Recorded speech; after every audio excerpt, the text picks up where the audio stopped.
going on, guys, and welcome to Rabbit's Used Cars.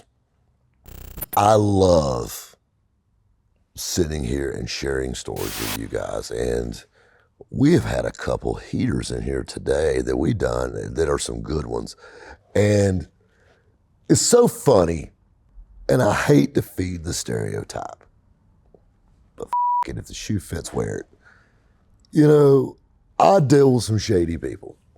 And I have dealt with some shady people. I'm not necessarily thinking I'm that shady, but I have dealt with some people in the past that I know were not good people. I run a legit business and in every way. But in the car business, you got to think good people need cars, but bad people do too. So who am I to judge? So I had this guy come look at a few cars. He was driving a Z06 Corvette, and I don't even really know. It was a friend of a friend deal, but I don't remember exactly how. This was way before the warehouse and all that. This was back at the truck shop when I was keeping cars over there. But I had a car he wanted to come look at, and this guy that we're talking about, keep in mind, I got to keep details vague because this guy's still around, and well, he's actually incarcerated now, but hell, he may be out. I don't know what the charges are for what he does, but I will fill you in on that. So moving on, I had a guy, and he come look at this vehicle, and he's looking at it, he's walking around, and the guy's weird. He pulled up in a C5 Z06 Vet. It's a decent looking car, black, 6-speed, whatever, you know, typical Z06. This guy was wearing like bib overalls. He's kind of fat. It's a bigger dude, 270, 280, about 5'10".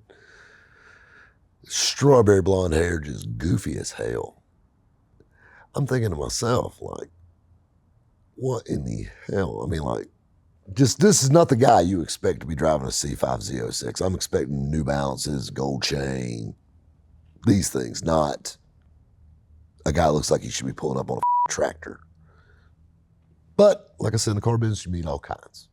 So yeah, we go and look at it. He walks around it, and he's asking me 40 million questions. He's like, what would you give me trade on my Corvette? I said, listen, bud, I don't sell late model cars. And I said, if I remotely make you an offer on it, you'd be way better off just selling it outright and coming and buying you something. I said, I got a buddy that deals in late model vets. I said, I'll be more than happy to hook you up with him. Hell, he may even be interested in buying it outright. All right. He said, well, I got money. He said, I can buy it. Okay, so I showed him. He walked around. He said, well, I'll let you know.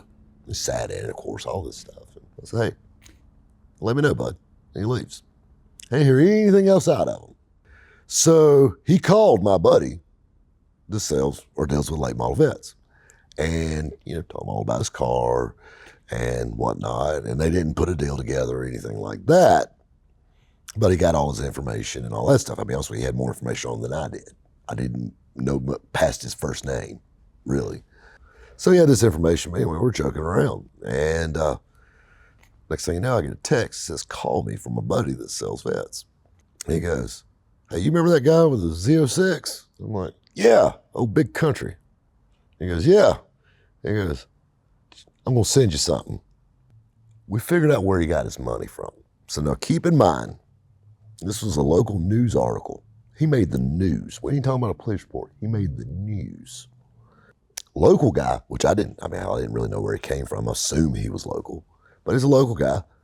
And he had a barn behind his house where he was manufacturing credit card skimming devices. And if you don't know what credit card skimmer is, basically it's like a cover, you know, and it got really slick. And basically what it does is it reads the credit card information before the credit card machine does when you stick your card in. So it goes on over the top like a little cover. And what they've done is, you know, there's only a double handful of those little slots, you know, like the different designs. So they make like a cover looking deal that looks legit. And then go to a gas station and just stick that bad boy in, and it reads every credit card that goes through. That's what he did. But he actually had priors for him rigging video poker machines. So he was changing the odds on these poker machines. And I'm over here like, what the hell? I mean, just like this. I mean, this guy would have never thought this in a million years. He's like a damn pig farmer. And I'm just like blown away by this. Well, so, I actually told a few people about it, and just, just like, damn, it's crazy. And this dude was right here and got popped for this, And I mean, like, it was a big deal. I don't know what he was doing with the information once he got it or whatever, but he was manufacturing these things. And, these scammers, I don't know if he was selling those or if he got popped using them, whatnot. But the thing that was crazy is I started kind of talking about him. Said, oh, yeah, that's what's his name, blah, blah, blah. I'm like, yeah. He goes, yeah. He said, you know what he was doing for the video poker machines? He said he used to work for a bank. And he said he was actually developed a software where he could take like pennies off transactions. What the hell? And I mean, I know this guy's got like muddy work boots on, like slip-ons, and, driving his, decent old Z06 Vet, but still, I mean, just, it blows my mind, the creativity. I mean, this guy literally, from what I heard, would climb a ladder to steal $1 from you instead of sitting on the ground and making 10 legit. He was that guy, but he was like super smart, techie guy. Just didn't look like it. I mean, so I guess he was a real live high-tech redneck. Or George Jones, eat your heart out on that one, I guess. But just another one of those odd little stories. And it's funny how these things pop up and you get to thinking about them. And, it's fun to share, but I think the best thing to take from this is, one, watch your gas pumps when you get gas. Two, you definitely can't judge a book by the cover. Guys, we'll catch you next time at Rabbit's Used Cars.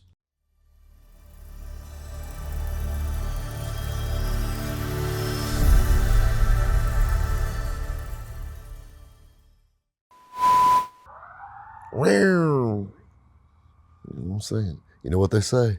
In an ambulance, you got a chance. In a hearse, it's got to be worse.